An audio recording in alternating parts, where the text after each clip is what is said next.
마이크가 앞으로 너무 침입을 해서 당황스러워요.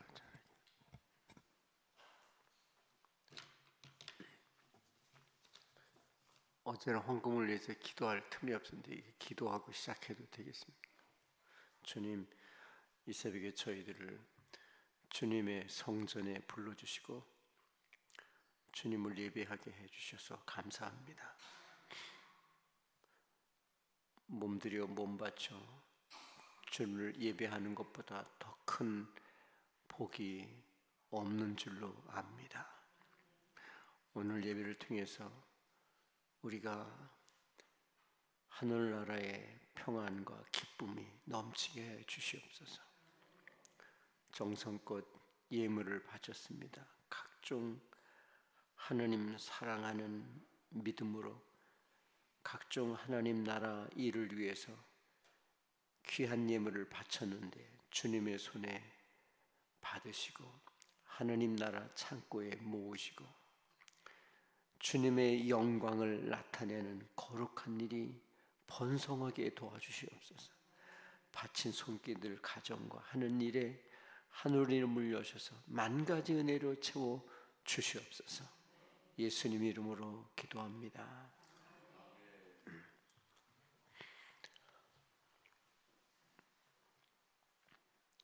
오늘은 아브라함의 인생의 신앙 여정에 대해서 새벽에 말씀을 드리겠습니다.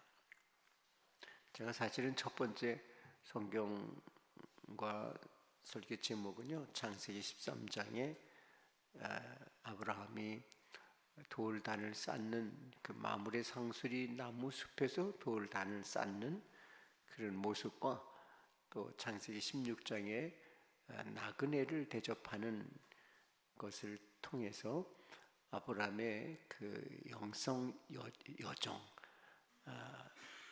관해서 말씀을 드리려고 합니다. 시간이 맞을지 모르겠어요. 첫 번째 제목은 다시는 떡갈나무 숲에서 그렇게 했는데요. 주보에 나오지 않았지만 오늘 제목은 떡갈나무 숲이다. 그렇게 아시면 되겠어요. 저는 성경과 자연을 좋아하는 그런 글을 많이 씁니다. 그래서 저의 강의나 설교에는 항상 성경의 용어와 자연의 용어가 항상 같이 있습니다. 오늘도 떡갈나무 숲에서 그 다음에 시간이 되면 또 환대 천사의 말씀으로 가겠습니다. 아브라함이 그 신앙의 여정을 떠났습니다. 그런데 많은 사람과 같이 가지 않았어요. 미국에서 청교도가 갈 때는 그 신앙의 자유를 찾아서 많은 사람이 신앙 종교 이민을 했어요. 이민선이 아주 컸죠. 거기는 적어도 한 300여 명의 사람이 함께 타고 있었어요. 그 아브라함은 이민은 가긴 가는데요, 혼자 갑니다. 한 가정이.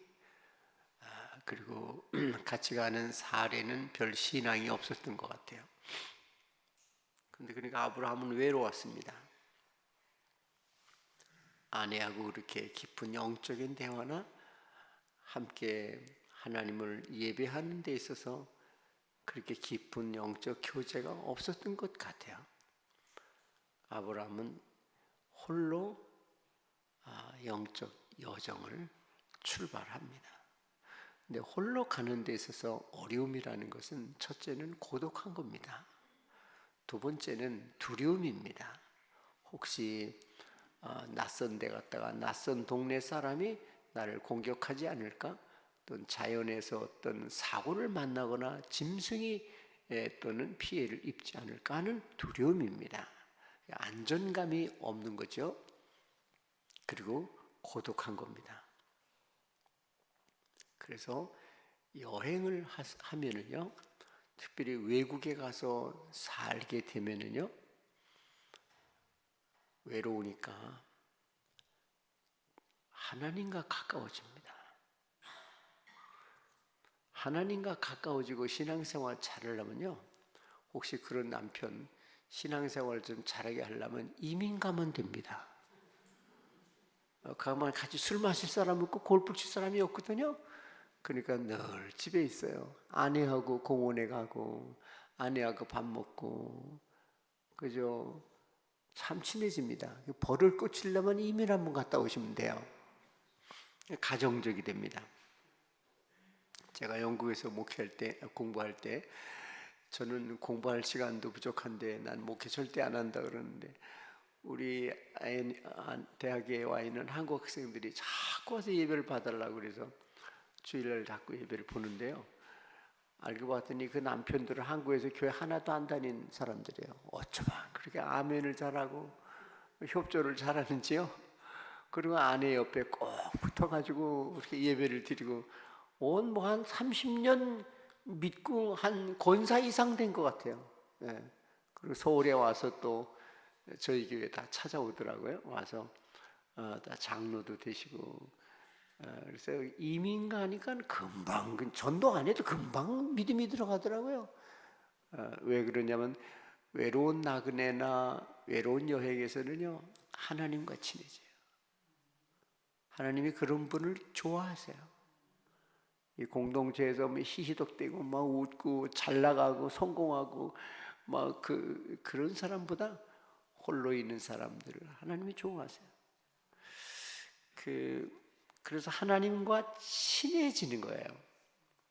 그래서 저는 기도는 하나님과 친해지는 일이다, 그렇게 정의를 합니다. 하나님께 내가 요구가 있어서 뭘 달라고 하는 어떤 그런 교섭이나 협의나 뭐 간구나, 또는 심지어는 목조리기, 하나님 목조리기, 하나님 압박하기, 나님만큼 해서 하나님 알아서 해, 하나님께 밀어붙이기, 뭐 그런 식의 기도도 있습니다만, 저는 기도라는 것은 하나님과 친밀하게 지내는 것이다. 하나님과 친밀해지면 하나님과 친구가 되고, 그래서 하나님도 아브라함을 나의 친구다. 예수님도 요한복음 15장에 보면 너희는 나의 친구다. 친구를 위해서 목숨을 버리면 예수 더 큰 사랑이 없나니 하면서 마지막 예수님께서 세상을 떠나가시기 전에 작별 인사와 기도를 길게 하시잖아요. 그래서 친구는 깊이 사귀는 것입니다. 일상을 같이 하기도 하고요, 마음의 고백을 하면서 교제를 나눕니다. 친밀해지는 것입니다. 그래서 하나님과 사귀는 것입니다. 사귀는 것이 하루아침에 금방 친구가 되지 않잖아요. 날마다 같이 무슨 일이든지 같이 하면서 사귀고 좋아해서 친구가 됩니다. 그런데 우리가 혹시 여러분들이 데이트를 해본 기억이 있으세요? 데이트하면 잘 가는 곳이 있잖아요. 늘 만나는 곳이 있습니다. 제가 영도 중학교에 있을 때 마당이 참 넓었거든요. 마당이 넓어서 유치원의 놀이터가 아주 은행나무로 쫙 덮여 있고 데이트하기 딱 좋아요. 그래서 데이트하기 좋으라고 그 벤치를, 어린애들 거 작은 벤치를 청년들이 앉으라고 좀 큰 거로 내가 만들어 놨어요. 그리고 거기다 꽃나무도 심어놓고 등나무 이렇게 해서 좀 가려주고 데이트하라고, 거기서 빨리 연애 잘해서 가서 빨리 애 낳으라고, 그렇게 해놨는데, 우리 사찰 권사님이요 굉장히 엄하신 분이에요. 저녁에 어스름하면은 애들도 가고 청년들이 오거든요, 데이트하러. 거기서 조곤조곤 얘기, 어떤 애들 껴안고 그러는 게 못마땅해가지고 저녁만 먹으면 거기서 눈을 부릅뜨고 조사하고 하는 게 경찰. 그래서 데이트하라고 다 쫓아요. 쫓아요. 저기 가서 하라고, 저기 가서 하라고. 저 한강에 가서 하라고 그래. 그래서 내가 권사님 내 아이 연애 못해서 지금 결혼도 못하고 있는데 애들 여기서 연애하라고 키스하라고 내가 다 만들어 놨는데, 교회에서 키스하고 연애하면 얼마나 좋아요. 여기서 결혼하고, 응? 그래서 교회 나오고 여기서 연애하라고 애 낳으라고 내가 해놨는데 왜 쫓냐고. 응? 근데 잘 만들어 놓으니까 거기서 연애하더라고요. 연애하고 거기서 뭔가 이루어지더라고요. 나는 그게 참 아주 보기가 좋았거든요. 근데 아브라함은 가는 곳마다 그래서 숲이 나오면 거기에다가 잘생긴 돌을 쌓아놓고 예배를 드렸어요. 그게 아브라함이 이제 제단 쌓는 거라고 했단 말이에요. 그러다 보니까 1년, 2년 세월이 가니까 하나님하고 친해졌어요. 사람이 없는 거예요. 외로우니까. 동네 사람들 많으면 동네 사람들하고 친하겠죠. 근데 동네 사람들 없잖아요. 아브라함 홀로 항상 다녀. 그냥 하나님하고 친해진 거예요.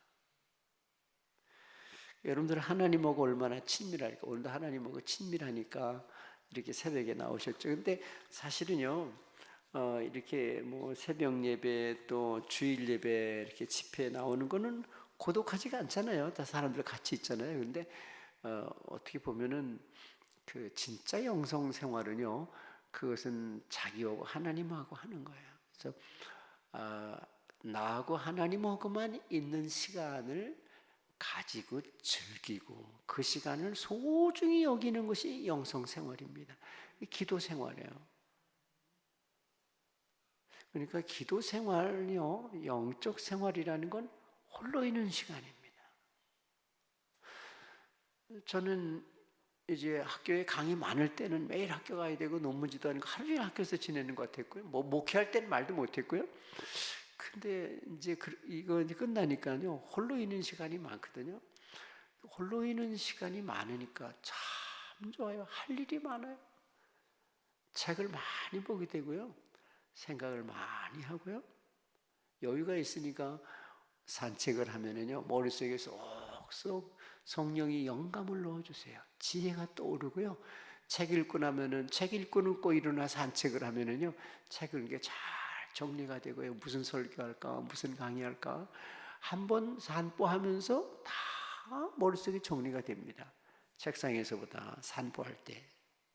그래서 마틴 루터는 1시간마다 산보하라고, 책 보다가 1시간마다 산보하고 1시간마다 산보하고. 그래서 루터는 그래, 나는 성경에 쓰여진 하나님 말씀을 읽고 또 자연에 쓰여진 하나님 말씀을 읽는다, 그렇게 고백을 했더라고요.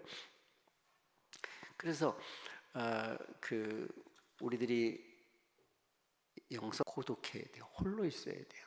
홀로 있는 시간을 많이 확보하고 여유 있게 홀로 있는 시간을 가져야 되고, 홀로 있는 시간을 좋아해야 돼. 좋아해야 돼. 홀로 있는 시간을 좋아하게 되면 자연히 하나님과 친밀해집니다. 근데 이 홀로 있는 것을 견디지 못하는 사람이 있어요. 홀로 있는 시간은 막 답답해하고 막 우울해하고 그냥 괴로워하고 말이죠. 불행하게 생각하고 그런 사람이 있거든요. 근데 그렇게 되면 안 됩니다. 그런데 어떤 사람에게 홀로 있는 것이 참 평화로워요. 아주 기뻐요. 홀로 있어서 성경 보고 기도하고 홀로 생각하고 그냥 조용한 기쁨이 깊은 데서 평화가 솟아나오는 거예요. 그게 영성 생활이에요. 하나님 말씀이 잘 읽어지고요. 기도가 잘 돼. 통성 기도가 아니에요. 마음속으로 또 하나님께 기도가 잘 되고요. 근데 기도는 이게 대화잖아요. 혼자 말하는 게 아니잖아요. 나는 어디 가면 혼자 말하는 사람들이 있어. 혼자 말하는 사람. 근데 혼자 말하는 사람이 똑똑하고 내가 배울 게 많을 땐 일부러 가서 혼자 말하게 해요. 근데 그렇지 않을 때 쓸데없는 말을 하는 사람이 혼자 말하면 그게 재앙이거든요. 근데 그런 사람은 잘 안 만납니다. 그런데 기도는요, 조용 홀로 있으면요, 내가 하나님한테 말씀드리는 것보다요, 하나님이 나한테 많은 말씀을 하세요. 하나님은 이렇게 많은 사람이 있을 때도 말씀을 하시지만 홀로 있을 때, 고독할 때 하나님이 나를 반드시 찾아오십니다. 그래서 나를 개인적으로 만나주십니다. 인격 대 인격으로, person to person 만나주시고요, 많은 말씀을 하세요. 제가 최고는 한 30일 침묵한 경험이 있거든요. 일주일, 2주, 최장은 한 달 침묵한 적이 있어요.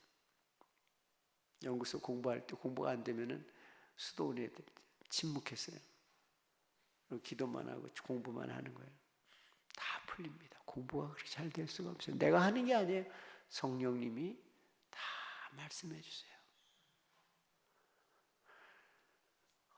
그 은혜는 이루 표현할 수가 없습니다.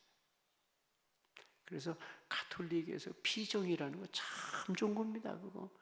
내가 저 강화도 수도원에다 웨슬레 시집, 웨슬레의 수도원 피정의 집 그렇게 써놨더니 세상에 목사님, 장로님들이 야단이야 날 보고 이단이라고 출교시킨다고 막 그냥 피정의 집이란 용어를, 카톨릭 용어를 썼다고.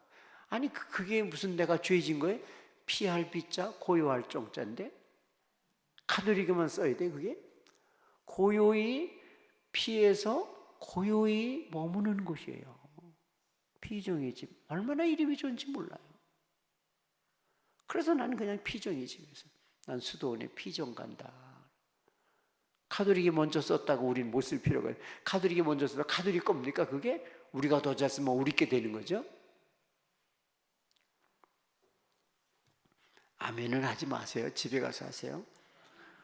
우리 교회 집회 설교하러 오신 분들이 우리 교회는 아멘을 하나도 안 하거든요.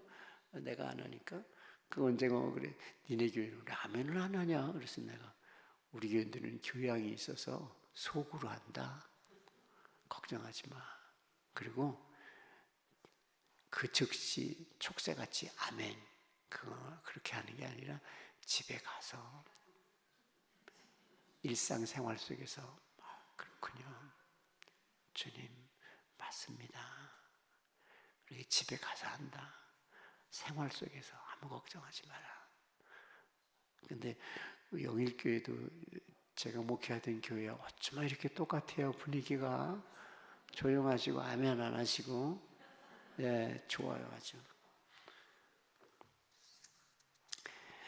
그래서 막 괴로움이 홀로 있는 게 막 괴로움이고 답답하고 심심하고 뭔가 해야 되고 불안하고 막 우울하고 홀로 있으니까 막 슬프고 그런 사람은 기도 못 하는 거예요.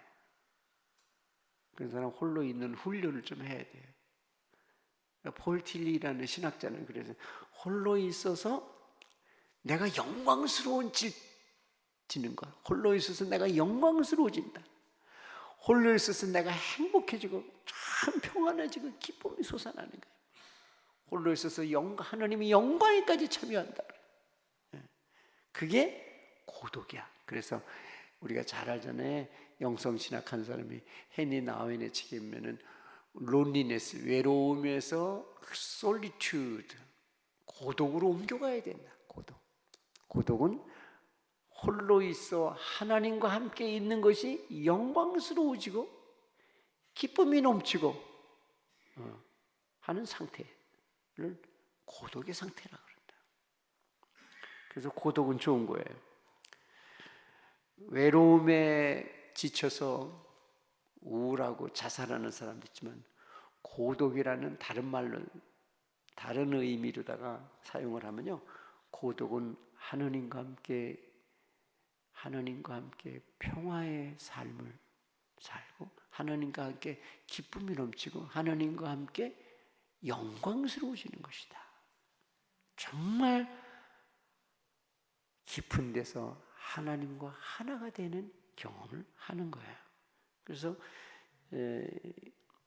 기도를 진짜 기도하려면요, 고독해 홀로 있어야 돼요.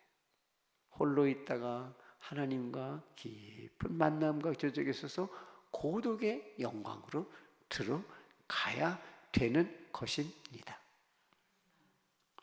고독은 결코 외롭지 않고 가난하지 않고 어둡지 않고 고독은 불행하지 않습니다. 고독은 풍요합니다.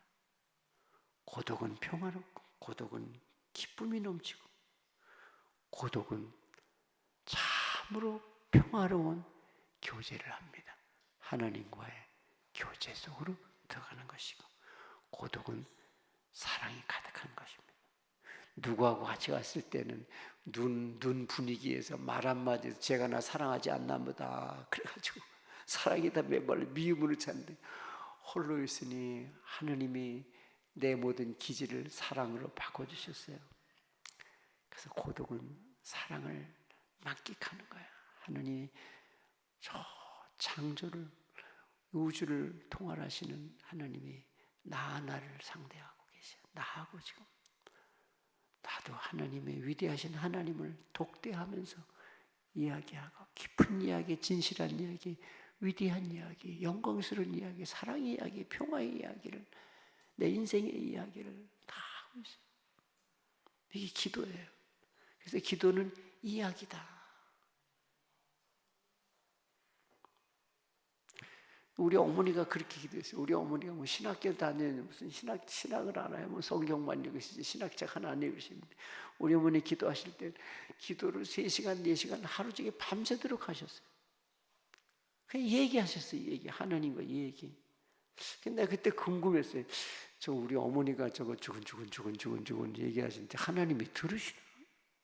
하나님이 들으시나?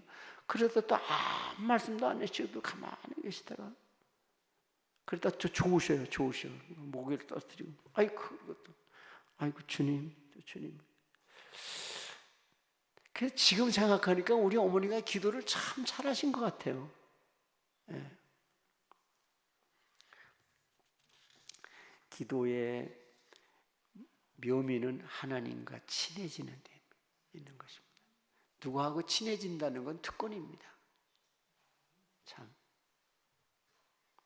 누구하고 전 친한 친구, 아주 친한 친구, 막역한 친구가 한 서너 있는데요.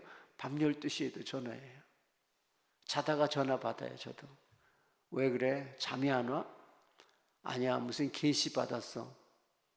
아니, 나중에 하지 왜 이제 잊어버릴까봐 지금 가르쳐 주려고. 은혜 받은 거. 나 지금 꿈 꿨어. 밤 1시에 전화해가지고 꿈 꿨다고 꿈 얘기하고. 그 나쁜 친구예요? 우린 좋은 친구예요. 같이 걸어갑니다. 그래서 여러분들 교회 왜 나오세요? 예배하라, 하나님 만나러 나오시죠. 그걸 누가 좋은 답이라고 인정을 안 하겠어요. 하나님 만나고 예배드리고 기도하러 오시죠. 그런데 왜 여기 늘 오신 분들이 같이 와요? 하나님 만나러 오는 그것도 맞지만요, 사람 만나러 오는 곳입니다. 그래서 교회는 뭐냐? 전통적인 교회의 정의는 코무니오 상쿠토룸, 성도의 교제예요. 성도들이 모여서 함께 기도하고 함께 찬양하고 함께 말씀을 나누고 함께 사랑을 나누는 교제예요, 교제. 그래서 교회에서 혹시 뭐 새로 나온 사람이나 뭐 누구하고 좀 맞지 않아서 좀 보기 싫은 사람이 있어서 안 나온다 그러면, 아유, 사람 보고 나오냐고. 교회는 주님 보고, 예수님 보고 나오는 거지, 사람 보고 나오면 교회 나올 사람 하나도 없다고. 보지 말라고, 그런 거 보지 말라고, 좋은 것만 보라고. 그 무책임한 얘기예요. 교회 사람 보러 나옵니다. 나도 교회 사람 보러 나갑니다. 물론 예배드리 기도하러 나가지만 보이는 건 사람이니까 사람 보러 나가요. 저는 지금 저 김포 고천교회 소속인데요, 거기 가는 이유가 있어요. 교인들이 친절하세요. 만나면 이만큼 멀리 만나고 차에서 내리면 벌써 어디서든지 그저 안녕하세요, 목사님 안녕하세요, 인사 밝아요. 참 행복해요. 난 그 교회 가서 많이 배우고 많이 전염됐어요. 많이 밝아졌어요. 목사님부터 온 교인들이 항상 밝아요. 그리고 친절하세요. 그리고 저는 세교인이잖아요. 목사 세교인이니까 집사님 같아요. 목사님 다음 주에 또 오시는 거죠? 나하고 한 30년 사귄 것 같이 얘기를 해요. 그러면 그 사람이 나를 환영해 주는데요, 내가 그럼 다음 주에 뭐 갈 데 없는데, 예, 집사님 만나러 또 올게요. 너무 고마워서 나는 그 교회를 떠날 수가 없죠. 너무 친절해요. 그러니까 나를 환대해 주는 거예요. 환대. 하나님하고 둘이 교제한다는 건요, 하나님이 나를 환대해 주시는 거예요. 하나님이 내가 뭔데 나 같은 걸 독대해 주시냐고요. 뭐 잘났어? 뭐가 이뻐서? 뭐가 착하고 의롭고 내가 그렇게 선하고 좋은 일 많이 했어요? 하나님께 무슨 좋은 일을 하셨냐고요. 내가 뭔데 하나님이 나 같은 것을 그 위대하신 이 광대하신 우주를 창조하시고 운행하시는 그 위대하신 영원하신 하나님이 나 같은 게 뭔데 나를 1대1로 대하시고 나하고 대화하고 교제를 하시고 나를 환대해 주세요. 나도 하나님 환대해. 그러니까 하나님께 환대받은 사람은 다른 사람을 환대할 줄 알아야 되는 거예요. 그래서 여러분들 교회 오시는 분은요, 누구든지 환대해야 됩니다. 안내위원들 훈련을 잘 시켜야 돼요. 내가 나가는 교회는 장로님들이 안내위원을 하시는데 장로님들이 할 게 그냥 얼굴이 커시고 그냥 뭐 무섭게 생긴 장로님도 그냥 웃으려고 애를 쓰세요. 그냥 환대하느라 모든 교회를 환대해야 돼. 그냥 어서 오시라고 내가 정말 환대해요. 그냥 뭐 난 그래서 그 교회를 안 나갈 수가 없어요. 영일교회가 더 환대하면 나는 옮겨야 돼 이리. 근데 아직 그런 분을 못 만났어요. 환대하세요, 여러분. 환대. 여러분, 아브라함의 길에 항상 따르는 게 외로움이에요. 그래서 하나님을 깊이 만나서 정말 홀로 있어 하나님과 함께 교제하는 영광을 누렸고요. 외롭기 때문에 하나님의 환대를 받았고, 그래서 사람을 환대하는 거예요.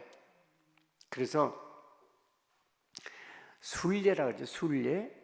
자, 아브라함이 순례의 길을 떠났다. 우리가 신앙생활하는 게 순례의 길을 가는 겁니다. 우리 순례자입니다. 영어로 필그림이라 그러는데요. 순례라는 게 뭐냐?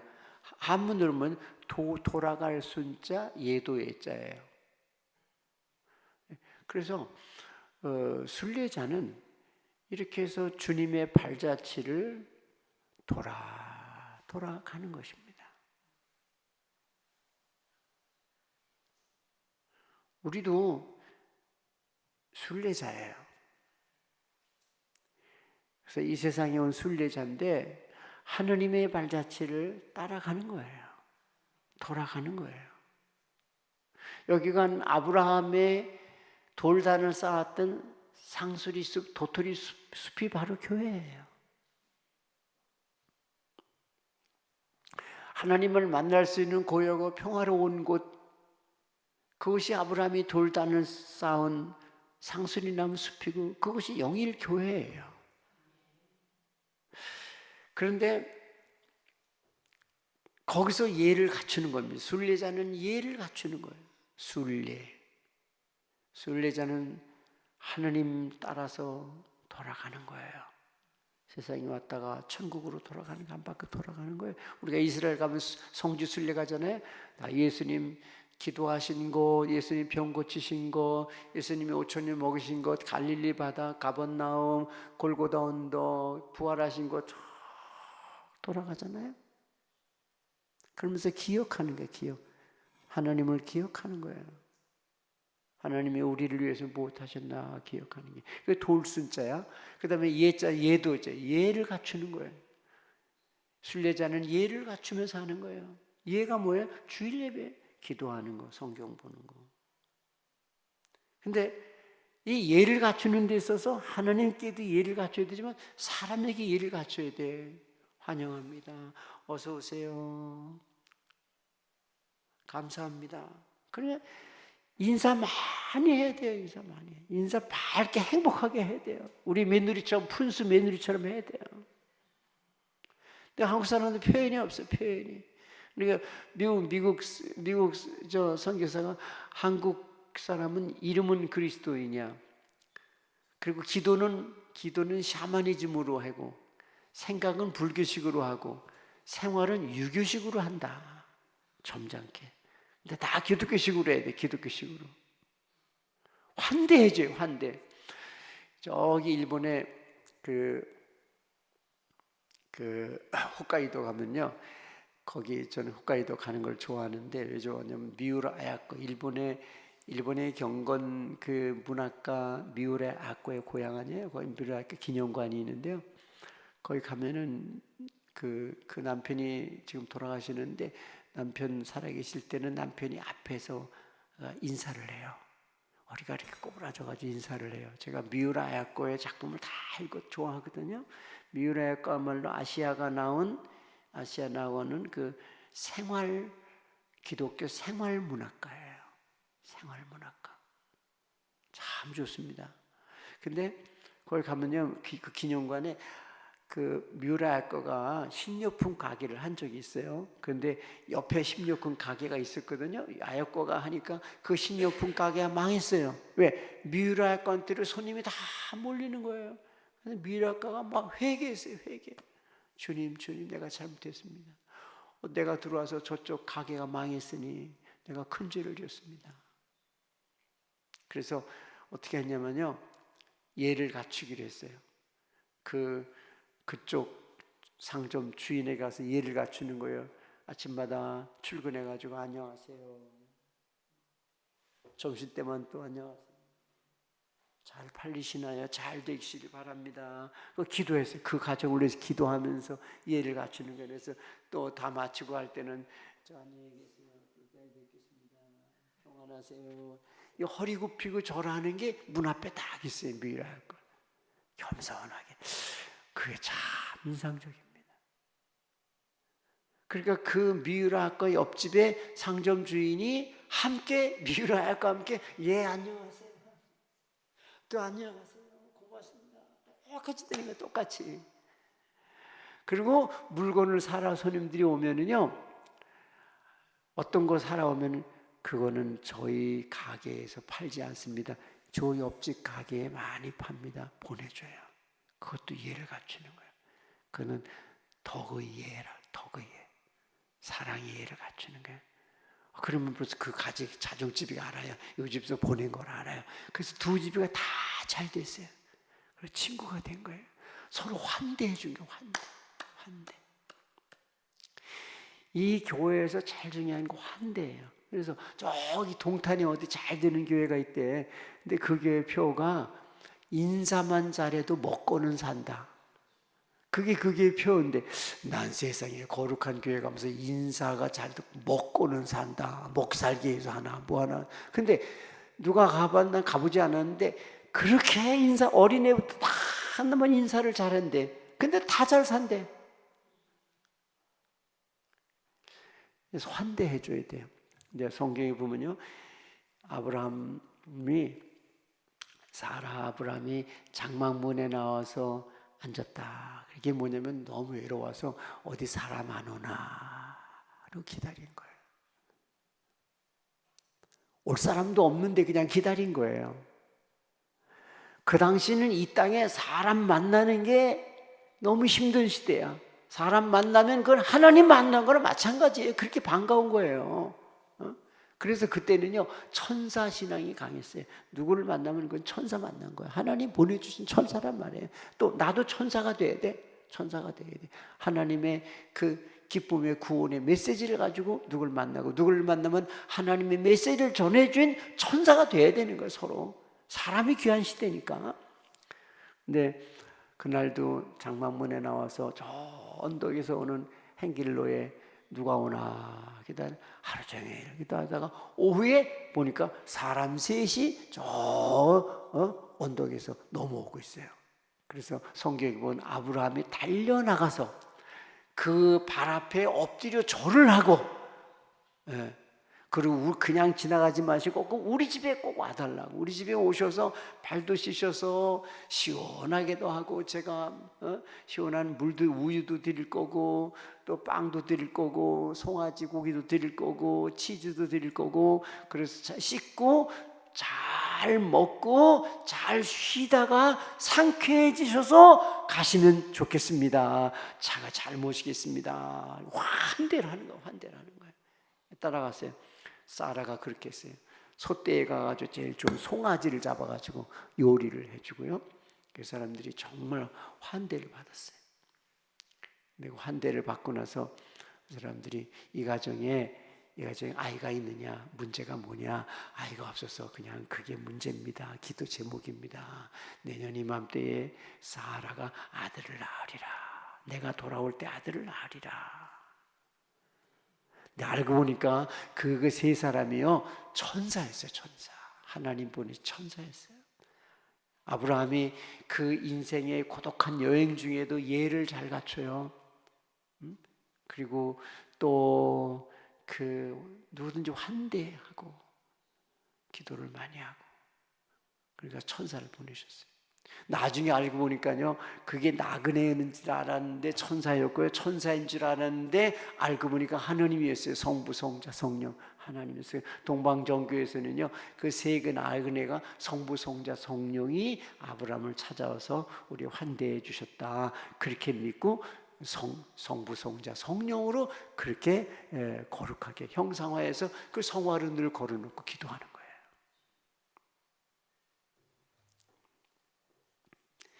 교회는요, 성도들이 서로 환대하는 곳이에요. 고진아 목사라는 사람이 있어요. 우리 감리교 목사. 저랑 신학교 다닐 때 기숙사에서 한 방에 살았는데요, 강원도 가서 시를 써요. 감리교 최고의 문인이세요. 시 한 수 쓰면 꼭 저한테 보내요. 새벽이고 언제고 또 보내요. 감상하고 고쳐달라 그러고. 언젠가는 시를 써가지고 제목이 어머니의 성소. 어머니의 성소. Sacred place, Mother's sacred place. 어머니의 성소는 어머니가 홀로 있어 하나님을 만나고 기도하는 곳이 어머니의 성소야. 그곳이 어디라 그랬어요? 부엌이라 그랬어요. 부엌. 여러분들 옛날 부엌을 기억해 보세요. 그건 남편이 침입 못하는 곳이에요. 남자들이 침입할 수 없는 곳이에요. 어머니의 성소예요.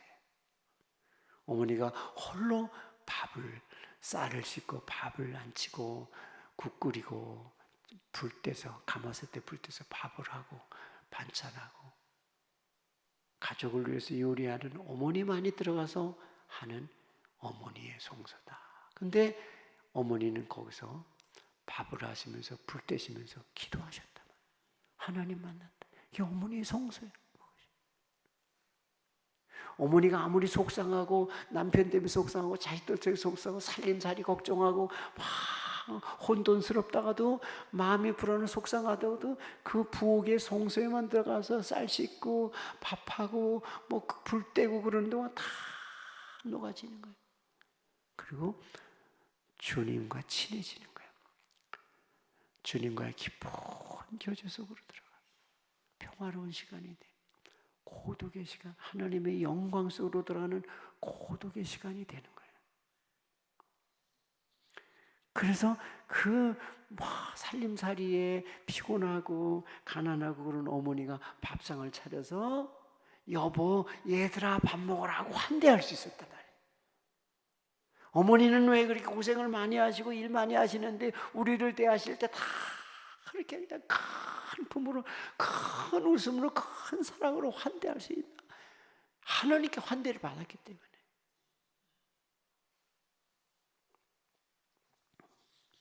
저는 문학가 장영희 씨의 어렸을 때 이야기를 듣고 아주 감동입니다. 그 장영희 씨가 가난하게 살았더라고요, 시골에서. 그리고 좀 소아마비인지 다리가 좀 아프시더라고요. 근데 어려서 동네 엿장수가 많이 왔어요. 저희 동네도 엿장수가 많이 왔고, 여러분들이 서울서 살아서 엿장수가 뭔지 아나? 제가 하는 말 거의 다 못 알아들으시죠? 시골이나 자연에 관한 그런 거. 저는 이 자연신학자가 돼서 자연에 제 설교에 항상 토끼, 나비, 메뚜기, 개구리 그런 거 나오고, 고라니 나오고, 그리고 꽃 얘기 나오고 늘 그렇습니다.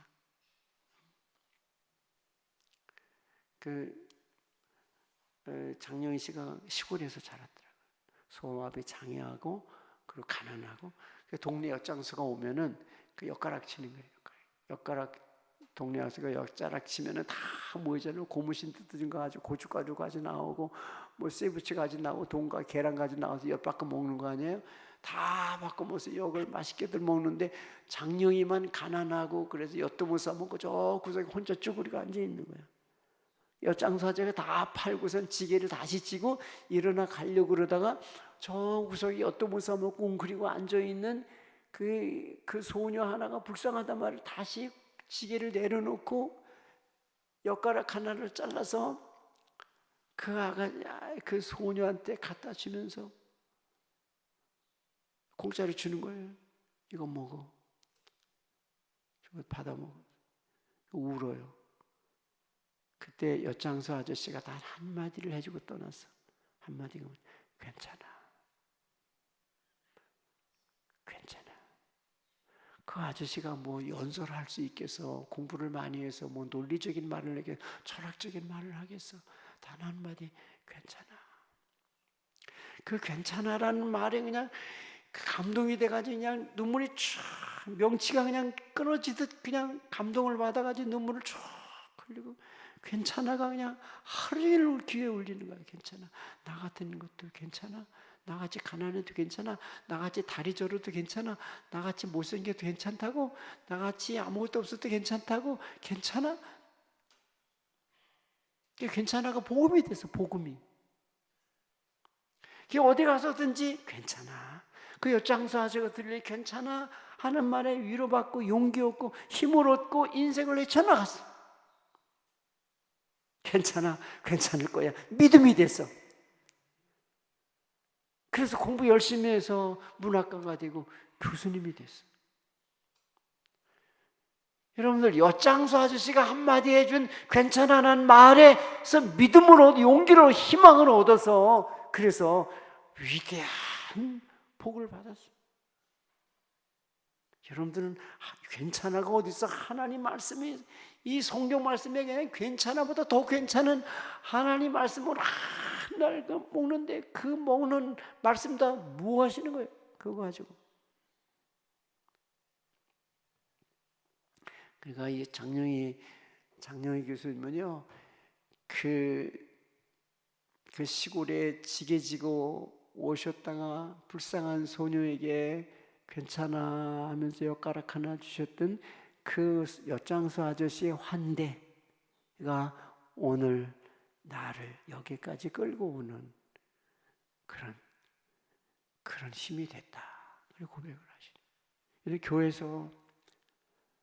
교회에서 누군가에게 한 번의 미소와 따뜻한 손과 기도 한마디, 환대하는 그런 모습, 환영하는 그런 모습이 우리를 살리고 구원하고 따뜻하게 하고 행복하게 하는 거예요. 교회는 그런 거지. 교회 하나님 보고 나오지 사람 보고 나오냐고. 교인은 다 그런 거라고. 왜 교인이 다 그런 거예요? 아니 사람 보고 나오지 말라고. 하나님 보고. 결국은 그 사람 교회 떠납니다. 어떤 권사님이 우리 동네 와가지고 이사 오셔서 교회를 찾는가 교회 순례를 하는 거야. 어느 교회 좋은가. 세탁소 집에 아줌마한테 가서 아줌마 이 교회 오래 여기 오래 교회 나가 전 안 나가요. 여기 이사 와서 교회 좋은 교회를 나가려고 찾는데 어느 교회가 좋아요? 그러니까 그 세탁소 아줌마가 교회도 안 나가는 아줌마가 아 교회요? 예, 여기 건너가면요 여기 돌아가서 저기 있는 그 하얀 교회죠? 네네 거기 하얀 교회. 그 교회 나가십시오. 왜? 그 교회가 여기 그 교회 교인들이 손님들이 깨우는데 그 교회 교인들이요 얼굴이 밝아요. 그 교회 교인들이요 친절해요. 그 교회 교인들이요 참 행복한 사람들입니다. 그 교회 나가십시오. 그 교회를 갔으니까 벌써 그 입구에서부터 그냥 얼굴 다 밝아. 그냥 처음 가는데 그냥 온 100년 만난 것처럼 어서 오세요 그냥 손 잡아주고 그냥 그 교회에 들어가자마자 그냥 그 교회 교인이 됐어. 환대를 받아가지고. 환대하세요.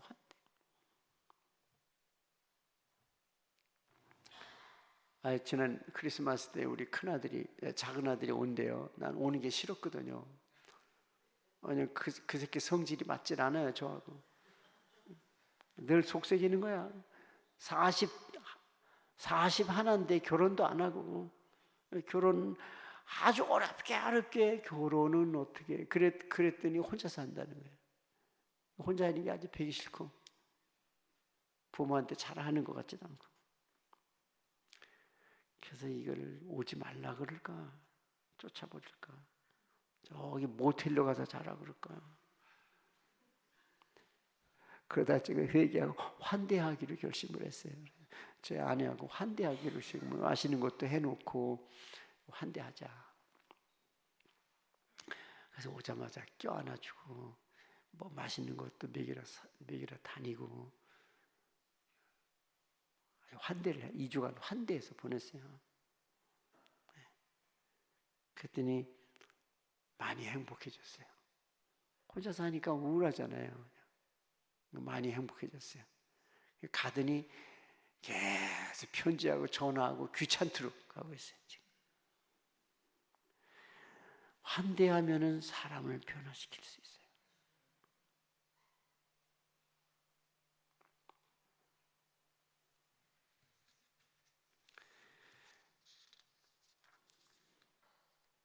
여러분들이 요즘은요 기도를 옛날 기도하는 그 기도의 용어를 다양한 걸 옛날 거를 찾아 쓰고 있어요. 그래서 천주교에서는 쓰는 용어를 개신교가 많이 쓰거든요. 영어로 meditation, 그리고 묵상이라 그래요. 묵상, meditation, contemplation 뭐 그런 말을 쓰는데 어려운 얘기인데 나 같은 사람이 아시니까 어려운 말도 한번 듣고 가는 거가 뭐 나빠요? 메디테이션은 사실은 중재하다는 뜻이야. 중재, 양쪽을 중재하다. 중재해서 잘 친하게 만들고 화합하게 만들고 두 사람이 모여서 행복하게 만들어주다. 그게 뜻이에요. 그게 메디테이션이에요. 근데 그걸 기도라고 묵상이라고 우리가 번역을 하거든요. 중세기에는 기도라는 게 메디테이션이 있어. 메디테이션 합시다. 기도하자는 말이야 그게. 근데 메디테이션 중간에서 만나는 거거든요. 네. 그건 무슨 뜻이, 왜 기도를 메디테이션이라 그랬을까? 그게 하느님과 이 세상을 중재하는 거야, 기도가. 내가 열심히 기도하면은 하느님이 오셔서 세상을 만나시고 세상이 하나님을 환영하는 거야. 하나님이 세상을 환영하시고 세상을 환영하고 또 세상이 하나님을 환영해서 서로 환대해서 어디서 만나는 거야. 사건이 일어나. 그게 메디테이션이야. 메디테이션을 잘못 사용하고 있어요. 메디테이션이 가만히 묵상하는 거로 생각을 하는데 사실은 그게 아니에요. 또 컨템플레이션 그건 또 뭐 명상 뭐 여러 가지로 번역도 안 되는 말이에요. 근데 컨템플레이션 콘은 연결이란 뜻이고 안에 있다는 뜻이에요. 템플은 성전에 있다 뜻이에요. 그러니까 성전에 들어온 것 자체가 기도된 거예요. 벌써 성전은 하나님 안방에 들어온 거예요. 여기 와서 하나님 아버지 뭘 주시고 이렇게 해주시고 그 말 할 필요 없어요. 성전에 들어온 것 자체로 이미 최고의 기도를 하고 있는 거예요. 부모님이 안방에 들어간 거예요. 부모님이 안방에 들어가면 부모님 앞에 앉아 있는 거예요. 부모님 무릎에 올라가 있는 거예요. 그럼 부모님 부모 주는 거예요. 그럼 다 됐지. 그 새끼가 뭐 필요한지 뭘 먹여야 되는지 부모님이 그거 몰라요? 성전에 들어오는 게 중요한 거예요. 여러분 전도하면은 새신자를 이 예배드린 성전에 데리고 들어오기까지가 중요한가? 여기 이미 데려왔으면 그러면 성부, 성자, 성령이 이미 그 영혼을 녹여놓으시고 이미 다 그 하나님 품 안에 들어왔어요. 거기서 사람이 변화되는 거예요. 예. 콘템플레이션은 성전에 들어와 있다 그런 뜻이에요. 그러니까 성전에 자주 들어오셔야 됩니다. 들어오셔서 왔다 갔다 하지 마시고 앉으셔서 관상하라. 십자가 관상하셔야 돼요. 근데 이제 관상할 때가 여기 십자가 이렇게 하나 있고 가톨릭 같은 데 가면 관상할 성전에 관상할 때가 많잖아요. 디스니 가서 보면 예수님이 십자가 창조 이야기, 모세 이야기 다 써 있잖아요. 베드로가 고기 잡는 얘기. 창문에, 이 창문 한번 다 들려보면요, 성전 전체가 관상할 때가 너무 많은 거 성경 다 봐. 근데 개신교는 벽돌이야. 다 벽돌. 우린 다 이 성상 파괴주의자니까, 프로테스탄은 반항자고 성상 파괴주의 단순하게 다 하는 교회니까 이게 다 잘한 건 아니에요. 잘못한 것도 많단 말이에요. 성전에 들어오면 기도가 저절로 성전에 들어오면 그래서 하나님이 환영하시고요. 그리고 여기 천장을 바라보면 전부 성경이 눈에 들어오는 거야. 그래서 성전에 들어오는 게 최고의 축복이거든. 이게 컨템플레이션이에요. 메디테이션이라는 거죠. 근데 이게 다 환대. 자, 그래서 그 웨슬리는요, 종교를 둘로 나눠 솔리타리안 릴리전, 소셜 릴리전. 솔리타리안은 고독한 종교고요, 솔리타리안은 사회적 종교예요. 근데 솔리타리안 릴리전 홀로 있는 거, 지금 내가 얘기한 거, 소셜 릴리전은요 함께 모이는 종교를 말하는 거예요. 두 가지가 다 필요한 거예요. 그런데 함께 모이는 종교 소셜 릴리전이 그게 우리로 말하면 속회. 근데 이 모이는 데서 모이는 것이 함께 모이는 그 공동체가 환대의 공동체예요. 환대의 공동체. 교회 오시면은요, 정말 내 이 우주에 하나밖에 없는 형제를 환영한다 생각해서 인사를 잘 하시고 환대하시고, 세상에 어디 가도 이렇게 환대받을 때는 없어. 교회가 사랑이 최고야. 교회 가야 나를 제일 환영해줘. 나를 제일 귀하게 여겨줘. 그런 곳으로 만들어야 된다고 말해요. 너무 점잖지 마세요. 조용하지 마시고 저기서부터. 전도사님들이 잘해야 돼요. 제 아내는 너무 환대해서 문제였어요. 저기서부터 뛰어내려가서 환대했어요. 뛰어내려가서 그냥 환대의 공동체가 돼야 돼요. 서로 환대하는, 환대받아서 행복하고 환대받아서 또 가고 싶은 그런 곳으로 세상에서 제일 뜨겁게 환대해주고 사랑해주는 공동체가 교회가 돼야 된다. 저는요, 겨울이 되면은 추워서 나쁘지만은 영적으로 겨울을 즐깁니다. 겨울에 산을 보세요. 늦가을이 돼가지고 낙엽이 지잖아요. 겨울이 돌아 낙엽이 다 지잖아요. 모든 나무들이 나뭇잎을 다 내려놓습니다. 활동을 다 멈추고 내려놓고 쉬잖아요. 겨울 산에 들어가면 조용합니다. 다 쉬는 거예요. 땅 속에서 뿌리로부터 숨은 쉬고 있지만은 가지나 잎사귀는 다 쉬고 있어요. 조용해요. 그래도 그 기도하는 거거든요. 산속 겨울 산에 들어가면 아주 영적인 분위기야. 기도하는 분위기. 환란이 오면은 기도하는 거야. 아브라함도 환란이 오면요 돌단을 쌓더라고. 마음이 두려우면 돌단을 쌓더라고. 외로우면 돌단을 쌓아요. 기도하기 좋은 데를 찾아가서 돌단을 쌓아요. 돌단이 이쁜 돌을 쌓아놓는 거예요, 그냥. 그러니까 그 앞에 무릎을 꿇고 하나님의 이름을 불러요. 여러 가지 기도의 말이 없잖아요. 그때는 성경도 없으니까. 그래서 하나님 이름을 외쳐 불러요.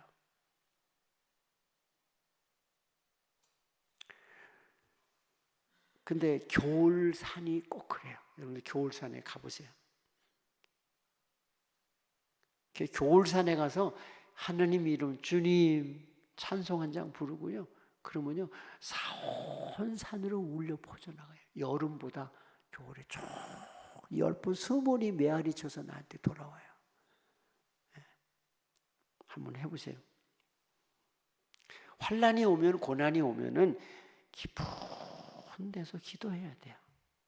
나무도요, 산도요, 환란이 겨울이란 추운 환란이 오니까 멈춰요. 다 멈추고 깊은 데서 숨 쉬면서 기도하고, 그 기도가 하나님 품 안에서 쉬는 거예요. 그렇게 해서 3, 4개월을 지난 후에 따뜻한 봄을 맞이할 수 있는 거예요. 겨울이 왔는데도 잎을 내려고 애를 쓰고 열매를 피려고 애를 쓰고 활동을 해서 그 나무 다 죽었을 거예요. 때로 우리들이 이 성소를 찾아와 와서 메디테이션하고 콘템플레이션 하는 것은 우리들이 소생하는 일이요, 서로 남을 환대할 수 있는 그런 준비를 하는 길이다. 그래서 겨울에 높은 산에 올라가면 또 건강의 문제가 낮은 산에 올라가 보세요. 눈이 지금 많이 왔는데요, 눈이 좀 내린 그런 산에 올라가서 찬송 한 장 부르시고 시편을 외우시고요, 조용히 한번 걸어보세요. 아마 거기 은혜가 넘칠 겁니다. 온 세상의 자연이 나를 환대하고 내가 온 세상을 환대하는 거예요. 또 겨울에요, 다른 나무들은 잎사귀를 다 내려놓잖아요. 그래서 다 회색이고 다 검은색이에요. 나무가지가 앙상하잖아요. 우리나라 겨울이 길잖아요. 근데 이 산에 이 회색 검은 낙엽을 잃어버린 푸른 잎을 잃어버린 이 산에 소나무가 있어요. 야, 소나무가 없다면 이 겨울이 얼마나 더 삭막하고 어둡고 칙칙할까. 소나무한테 감사 안 해요? 저는 소나무에게 참 감사합니다. 근데 겨울에도 소나무 밑으로 가면요, 솔향이 막 코를 찌릅니다. 솔잎을 따서 손톱으로 이렇게 으깨가지고 맡아보세요. 코가 뻥 뚫리고요, 온몸이 시원해. 솔향기에. 그 소나무에 3대 미덕이 있어요. 3대 미덕.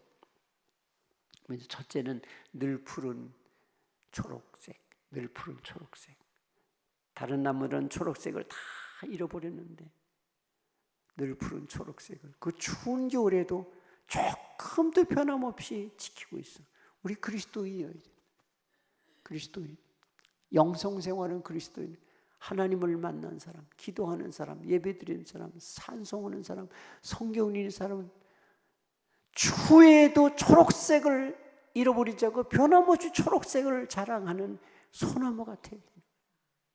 세상 사람이 다 웃음을 잃어버리고 희망을 잃어버리고 평화를 잃어버리고 움츠러져서 자기만 위해 살고 이웃을 환대 못해, 자연을 환대 못해, 세상을 환대 못하는 이기주의자가 됐어. 우울한 자가 됐어. 그러나 그리스도인은 겨울의 소나무같이 푸른 초록을 잃어버리지 않은 변함없이 간직하고 온 세상에 푸른 초록으로 아름답게 해주고 희망을 주고 기쁨을 주고. 왜? 우리는 하나님의 환대를 받았어. 특별한 존재. 우리는 소나무 같은, 겨울산의 소나무 같은 존재야. 이 세상에 하나님이 겨울산 소나무같이 우리를 세워주셨어. 나는 겨울산에 가 소나무한테 감사해. 소나무야, 소나무야, 너는 참 아름답구나. 어쩌면 그렇게 초록색을 갖고 있니? 내 맘대로. 그 초록색이 멋있다. 또 이렇게 으깨서 코 맡으면서 향기도 아름답다. 소나무야, 소나무야, 내 향기는 세계 최고. 내가 그렇게 노래 부르면서 산에 등산하고 오르내려요. 자연을 환대해요. 자연이 나를 다 환대해줘요. 제가 대학원에서 이렇게 매 학기 하나씩 걸러서 강의하는 게 켈틱 영성이에요. 켈틱 영성은 자연주의 영성이에요. 또 아일랜드, 잉글랜드를 통해서 온 영성. 자, 하나님이 우리를 소나무같이 세워주셨어요. 그 다음에 소나무의 두 번째 미덕은요, 그윽한 향기예요. 첫째, 늘 푸른 초록색. 두 번째, 그윽한 향기. 얼마나 좋은지. 소나무 향기를 싫어하는 사람은 없어요. 소나무 향기를 싫어하는 사람은 사람도 아니야. 세 번째 미덕이 있어요. 고매한 못. 소나무 그 기둥이 가지가 쫙 뻗어 적송 그 소나무 가지가 뻗어 올라간 고매한 못이거든요. 고상한 못이거든요.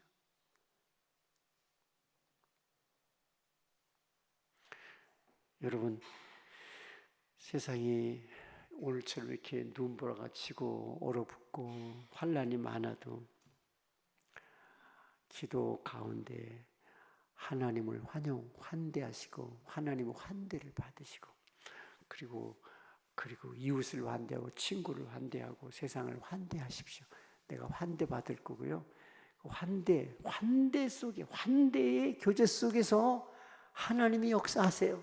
지금 아브라함의 제일 큰 문제가 뭐예요? 애가 없는 거예요, 애가. 근데 그 나그네 셋은 벌써 알았어요. 이 가정이 뭐가 문제라는 거. 요즘 애를 안 낳잖아요. 옛날엔 지구가 텅 비어서 애를 많이 낳는 거예요. 그리고 애가 없으면 노동력이 없어요. 자식이 없으면 외로워요. 노동력이 없어요.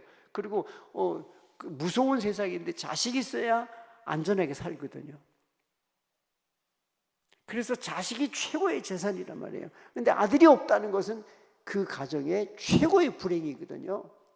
천사가 벌써 이 가정에 아들이 없는 문제를 알고 이 가정에 사라가 어디 있느냐, 사라 내년 이맘때 아들을 품에 안으리라.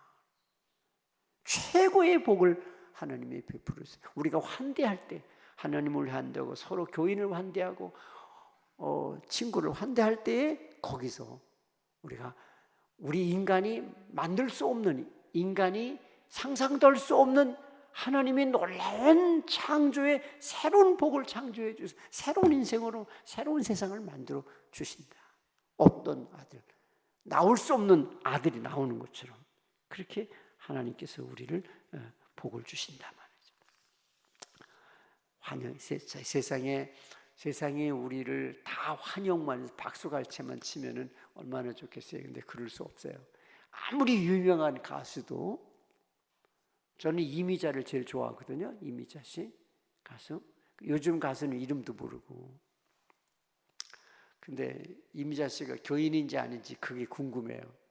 이미자 씨는 요즘 너무 나이가 많아서 안 나오시는데 나는 옛날에 그래서 이미자만 나오면 일어나서 춤을 추고 그랬어요. 그래서 내가 목회할 때 그랬어요. 이미자 씨가 우리 교회나 성가대 했으면 좋겠다. 그 목소리로 하나님을 찬송했으면 얼마나 좋을까, 그런 생각을 했어요. 여러분 그런 생각까지 못하죠? 이미자 씨 좋은 목소리 가진 좋은 가수가 보이면은 저 사람이 저 목소리로 예수 믿고 하나님을 찬양하면 얼마나 좋을까 하는 그런 생각을, 아쉬운 생각을 했는데 이미자 씨 그래요. 근데 저는 내가 이미자 씨 왜 이 얘기를 왜 했나? 이렇게 인생을 살아가는데 있어서 지난날 과거에 받은 은혜가 많지만 앞으로 내가 받을 은혜, 내가 기대하는 것이 있죠. 근데 이걸 누가 아나? 하나님밖에 몰라요.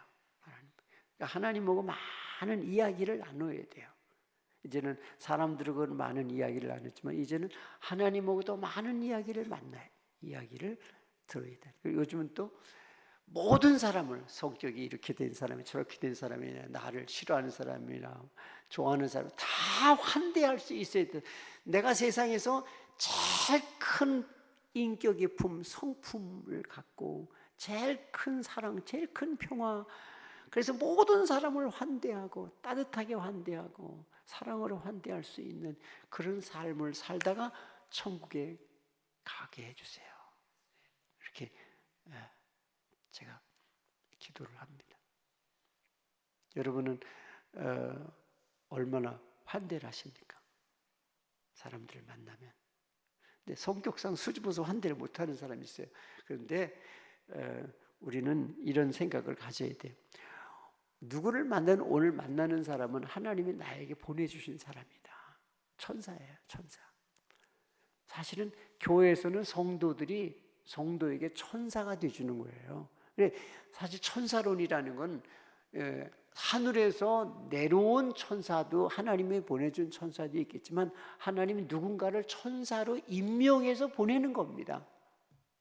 어쩌면 하나님께서 저를 임명해서 영일교회 천사로 보내주신 거고요. 어쩌면 누구를 임명해서, 어떤 권사님을 임명해서 이 영일교회 천사로 보내주신 거예요. 그리고 우리에서 그 천사를 보는 거예요. 목사님을 천사로 보내서 우리가 하나님 보낸 천사를 보는 거예요. 아브라함이 만난 천사, 나그네 셋은 천사예요. 하나님 보내신 천사예요. 천사는 하나님이 하시는 일을 그대로 대신하는 거예요. 이게 천사예요. 우리가 하나님이 하신 일을 대신하는 것보다 더 큰 영광과 특권이 어디 있어요?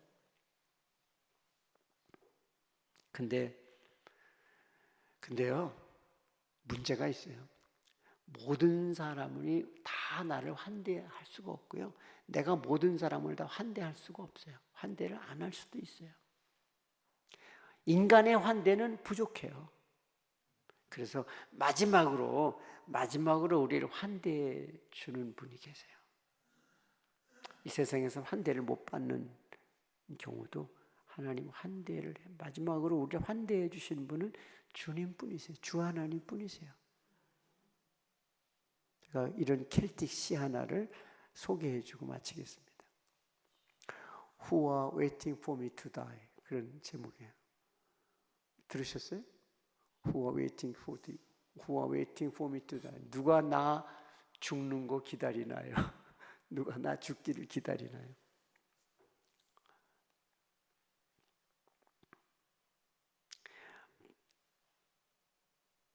마귀들은 나 죽으면 지옥에 끌어들이려고 나 죽는 거 기다리고, 우리가 임종할 때는 마귀도 옵니다. 믿음 없는 자면은 예수 그리스도의 십자가 부활의 능력이 없는 자는 끌고 지옥으로 가려고 기다립니다. 그래서 임종 시에는 찬송을 많이 불러야 돼요. 또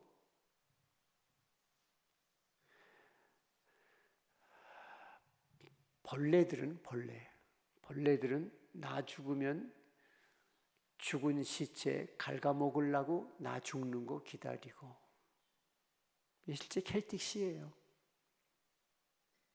벌레들은 기다려요. 시체 갉아먹으려고. 또 내 자식들은 나 죽으면 내 유산 나눠 먹으려고 나 죽는 거 기다리고. 제가 어디 가서 이 얘기했더니 그 권사님이 펑펑 울더라고. 우리 새끼하고 똑같다고.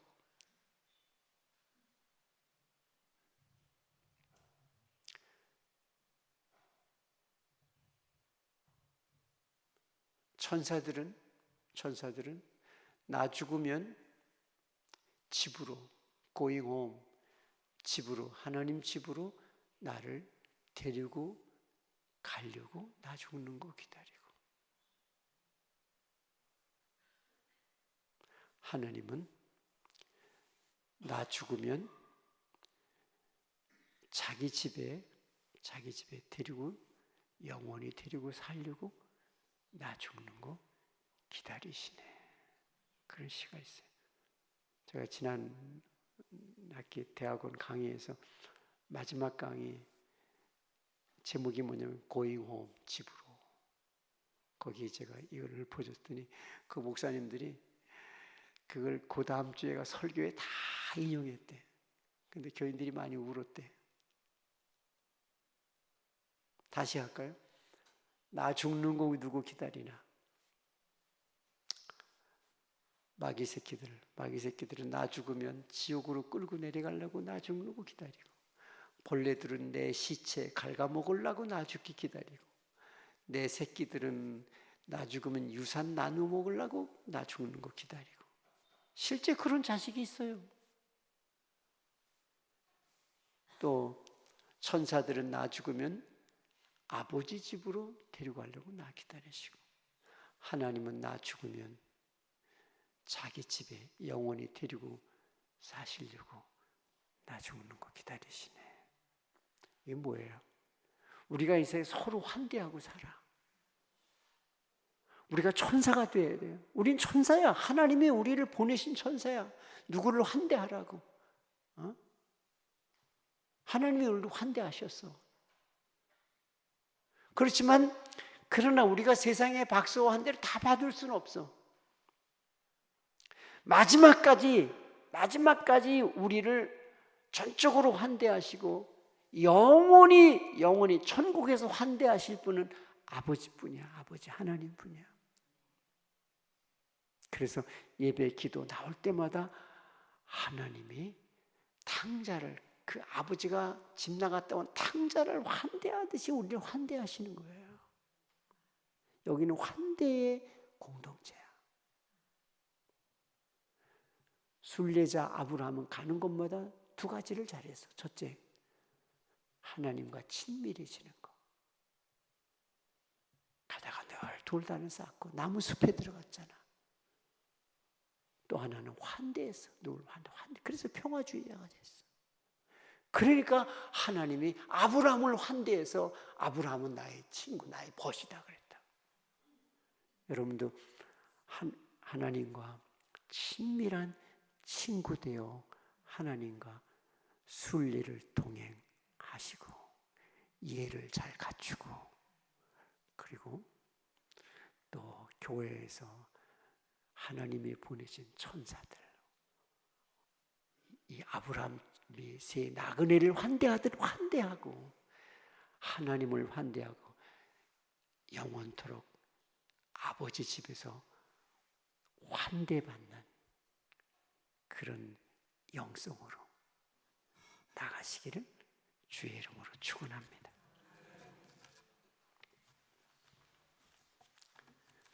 기도하시면서